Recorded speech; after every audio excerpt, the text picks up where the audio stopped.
ঘোরাফেরা করছো? পাখি, তোমাকে সে মহান গাজী পাঠিয়েছে? গাজী আর কারাচান পাঠিয়েছে। তবে একটি কথা, তোমাকে 9 দণ্ডের সময় দিয়েছে। 3 দণ্ডতে যাবে, 3 দণ্ডতে স্ত্রীর সাথে কথা বলবে, আবার 3 দণ্ডতে নিশি ভোর হতে না হতে এই দেশেতে চলে আসতে হবে। আমি তোমার সত্যে রাজি। সত্যে রাজি থাকলে পিঠে স্কন্ধে ভর করো, তুমি রওনা দিয়ে দেবো সেই দেশেতে। আমি আকাশে বাতাসে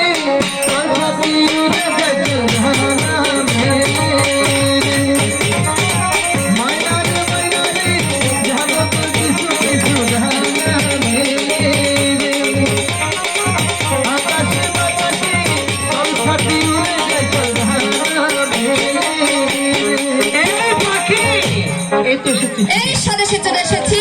ওই যে দেখতে পাচ্ছ টিপ টিপ করে বাতি জ্বলছে, ওটা তোমার বাড়ি। তোমার স্ত্রীর সঙ্গে কথা বলে আবার চলে আসবে। ঠিক আছে, ঠিক আছে। তাই তোমার অনেক রাত হয়েছে।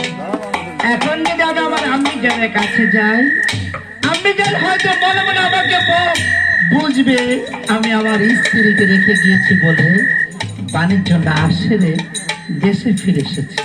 আম্মি জান হয়তো আমাকে ভুল বুঝবে। আমি আম্মি জানের কাছে না, আমি যাব কমলার কাছে। কমলা, কমলা, কথা বলছে। আমি তোমার স্বামী। বিশ্বাস করি না। আমার স্বামী গেছে 12 বছরের জন্য বাণিজ্য সংলাপ করতে, এত শীঘ্র তার আসার কথা নয়। আমি বলছি কোথাকার বাজলম্প, আমার নাম ধরে না ডেকে এই রাজপ্রাসাদ থেকে বের না হয়ে গেলে আমার হাতে শাড়ি পক্ষের পান্তারা ওর মস্তকটাকে আমার সুন্দর যায় ঝুলিয়ে রাখবো। দ্বার খোলো, দ্বার খোলো রে কমলা, দ্বার খুলিয়া দেখো, খুলিয়া দেখো রে কমলা।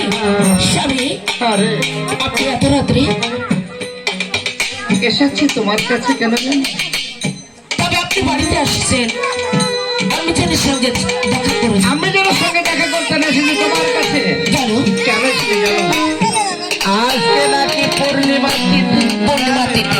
এই করে করে স্বামী স্ত্রী মিলন হয়, যদি সে করে করে সন্তানের জন্ম নেয়, আসলে মুখটা চলবে, কাজে মালিক করবে। যাবো না। তবে আপনি বিশ্রাম করুন। আম্মাজান যদি জিজ্ঞাসা করে বৌমা কে এসেছিল, বলবো কি? বলবে। তবু আপনি আম্মাজানের সঙ্গে দুটো কথা বলে যান। আপনি যেন আমাকে ভুল বুঝবে, তুমি বুঝতে পারোনি। আমি এসেছি স্বপ্ন দেখে, তাই স্বপ্নের কথা মনে করে তোমার কাছে ছুটে এসেছি। তোমার সঙ্গে দেখা করে আবার চলে যাবো সেই ত্রিপুরার তেরো দরজা। পাখি, কমলা, বাইরে কেনাকাটি করছে একটা পাখি। বাড়ির মানুষ বাড়িতে এসেছেন, সঙ্গে করে কোথা থেকে একটা প্রেমের সাথে করে নিয়ে এসেছেন। পাখিমা, তুমি চলে যাও, আমার স্বামী যাবে না। চলে যাও, চলে যাও। আমি যাবো না, আমি যাবো না। আপনি আর বাড়িতে সোলাবে যাবেন না। না, আমি তো বলছি।